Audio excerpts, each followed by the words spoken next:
Good afternoon, I'm Belinda De Lasheras with 2NURFM Hunter News. Port Stephens Council is about to begin the massive task of damage assessment and waste collection in Hinton today as road access finally gets back up and running in the town.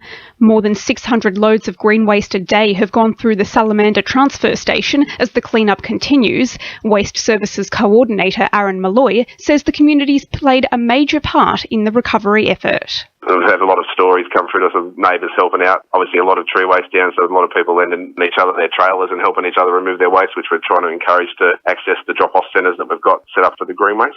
So it's been quite good. Dungog flood victims in need of additional support following last week's superstorm have been thrown another lifeline with the opening of a specialist recovery centre. Residents will be given the chance to speak with representatives from a number of relief agencies, including Disaster Welfare Services, WorkCover and Legal Aid.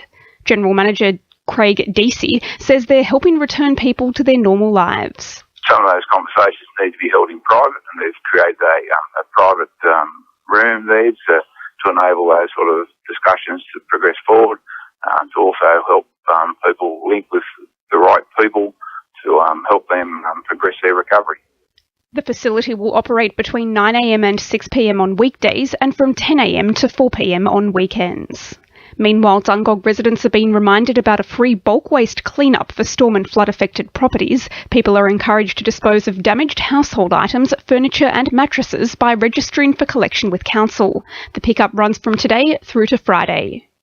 There's been a major leap forward in efforts to help flood-proof Wallsend following last week's storm, with Newcastle Council giving the green light for a traffic study dedicated to flood risk management. The research will assess recommendations for the removal and replacement of bridge crossings at Nelson and Boscawen Streets in a bid to establish the long-term impacts on the area.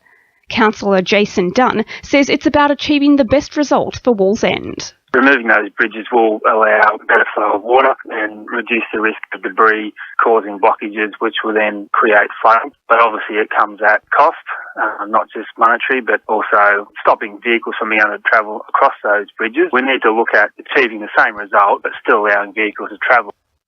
Hunter New England Health is temporarily relocating services in Cessnock and East Maitland due to severe flood damage. The Stronach Avenue and View Street clinics took a large hit in last week's storms and will remain closed for assessment and repairs. View Street's outpatient and speech pathology services have been reassigned to the Cessnock Hospital building, while plans are still being finalised for Stronach Avenue. Maitland is being urged to put safety first as the effort continues to dispose of food and get flood-damaged homes back on track.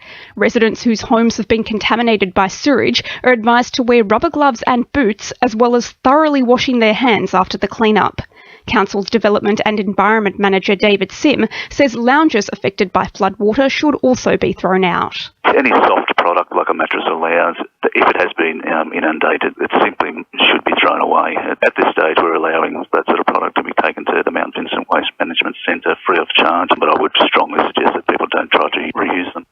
Now with sport, Jacinta Lee. Star Newcastle Jets defender Taylor Regan has become the latest player to be shown the door on the back of another club clean-up. The 26-year-old was one of 4 players to be given the axe following a meeting with coach Phil Stubbins yesterday, alongside utility Sam Gallagher, midfielder James Vigili and trainee goalkeeper John Solari. Stubbins insists while they've been forced to deal some tough blows, he's committed to building a finals side next season. The action's set to ramp up in the Northern New South Wales NPL this weekend as rivals Lambton and Hamilton prepare to face off this Sunday for the first time since astonishingly swapping goalies. Former Jaffers star Danny Ireland will stand in goal for Hamilton, Brad Swancott vacating the position to fill Ireland's old post as Lambton keeper. And Cardiff South's Yasmin Meeks is today celebrating her Touch Football World Cup debut as part of the Australian Mixed Open side, taking the fight to Japan, Italy and the UAE in pool games at Coffs Harbour. That's sport. I'm Jacinta Lee. 2NURFM news time is 12:10.